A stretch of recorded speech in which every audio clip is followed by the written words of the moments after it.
In northern Italy, in the mountainous province of Belluno, just 60 miles from Venice, is a monumental feat of engineering. Towering above the town of Longarone, an 870-foot wall of concrete spans the tree-covered cliffs on either side of this narrow gorge.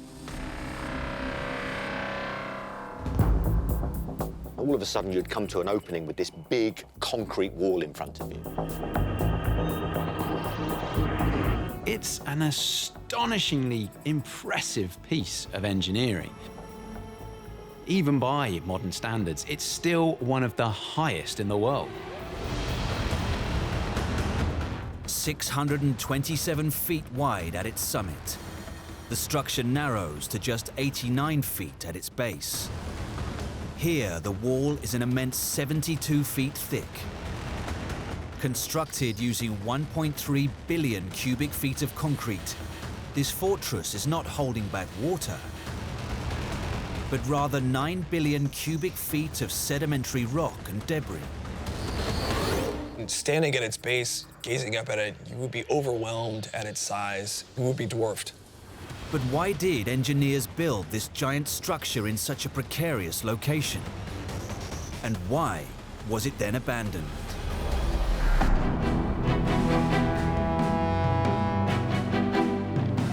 Italy at the end of World War II was a nation in tatters, living under the occupation of foreign armies. The industrial heartland in the northeast was vital to the recovery of its flagging economy. But the region's factories were chronically short of power. In the 1950s, when Italy was just coming off the back of the Second World War, its economy was in a state of devastation. Rising from the ashes, the nation embarked on a massive program of industrialization, backed by the US, who saw Italy as a valuable bulwark against the threat of communism from the east.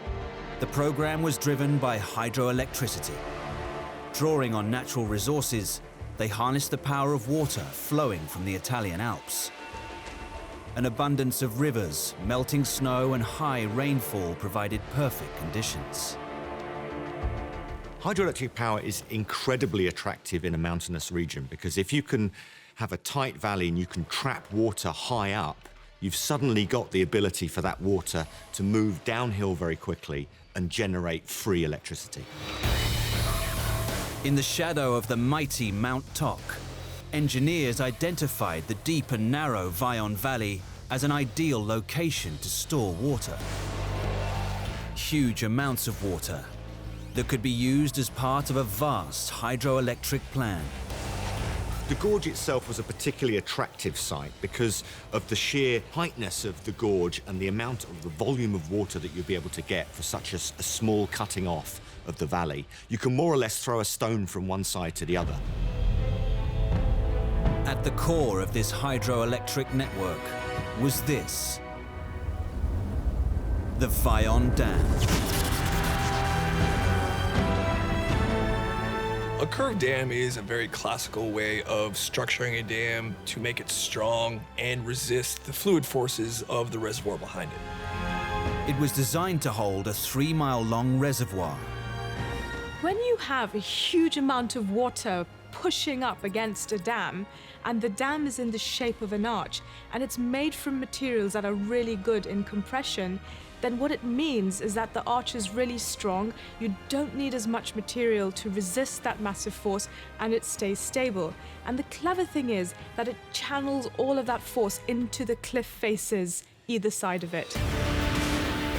Employing over 400 laborers from the local area, work started in 1957. The dam was the centerpiece of an ambitious hydroelectric network that spanned the region. Engineers hoped it would hold over 6 billion cubic feet of water and feed 4 power stations via 37 miles of water delivery tunnels, bringing much-needed energy to the cities of northern Italy.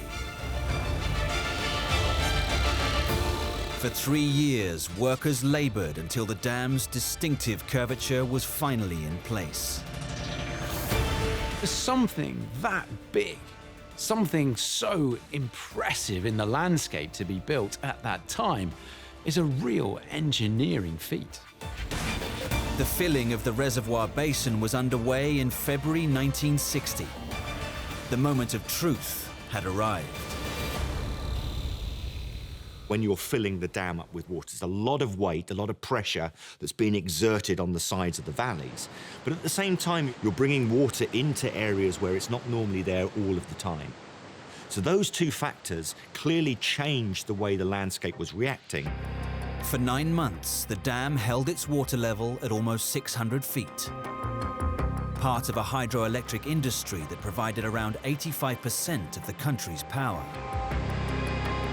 However, a 6,000-foot crack soon appeared across the slope of Mount Toc, and it was followed on the 4th of November 1960 by a massive landslide.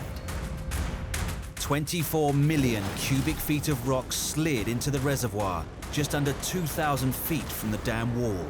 The water level drastically increased, and it threatened to breach the crest of the dam. Providing you keep enough space in the level of the reservoir and this slow rock mass moves into it, it would not necessarily be a problem. They can control it. Engineers lowered the water level, easing pressure on the surrounding cliffs, and decided to employ a fundamental principle of physics to control any further land movement. So if you imagine taking a metal spoon and then you bend it back and forth a number of times, eventually that spoon is going to snap. So by raising and lowering the level of the water in the reservoir, they change the pressure exerted on the soil. Using the water level in a dam to control the surrounding landmass is a risky operation. It makes it virtually impossible to predict how fast a landslide might react. But for 3 years, the technique appeared to pay off. The dam successfully supplied water to 4 power stations, producing much-needed hydroelectricity for the cities of northern Italy.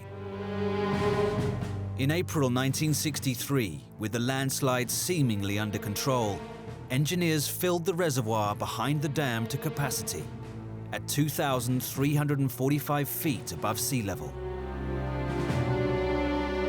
The lesson that civil engineers are reminded of time and again is to be acutely aware of the natural surroundings and the geology in which you are building your structure. Because if you don't take heed of those lessons, the price you pay could be devastating. Disaster soon struck.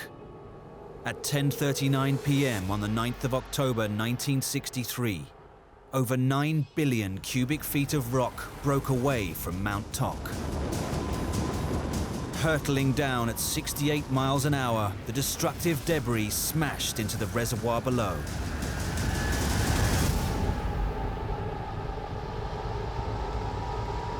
It wasn't just the mass of earth that slid away into the reservoir, it was the ferocious speed at which it came. 45 seconds for effectively half of the mountainside to drop into the water. It cascades into the water and causes big waves. Now, if you imagine a bath, you've got a wall on one side of the bath and you've got a lip the other side. You jump into that bath, you're going to cause waves in 2 directions. One will hit the wall and bounce back. That's exactly what happened in one part of the valley. The others can actually go over the rim. It is literally like an airborne tsunami. Over 800 million cubic feet of water became a massive wave. A wave 820 feet high, with the village of Longarone directly in its path. A massive amount of water forced down such a tight gorge, it displaced all of that air, and it was almost like a shockwave of air. Hit the village directly before the water did and started destroying some of the buildings. And then next minute, a wall of water hits you. It's got rocks in it, it's got trees in it. It is like liquid sandpaper, and it just wipes the village clean. Barely 4 minutes after the landslide began, most of the town was obliterated by the subsequent wall of water. It's one of the worst natural disasters in European history. Nearly 2,000 people lost their lives. The tragic irony of this story is that whilst the villages below the dam were completely destroyed by the onrush of water, the dam itself remained completely intact. I guess that's testament, really, to the quality of the design and build of the dam. It was just a dam built in the wrong place. Ultimately, the reservoir was filled with debris, and this spelt the end for the Great Vajont Dam. It was then abandoned. Today, the Vajont Dam stands isolated in the rocky landscape, scattered with hints of its tragic past. It forms a permanent reminder of humanity's underestimation of the forces of nature. From an engineering perspective, the Vajont Dam should have become one of the most impressive dams in history. Instead, it's become one of the most infamous. It's an unfortunate tragedy, but from tragedy we learn about how the landscape can react, and hopefully we can mitigate against such tragedies in the future.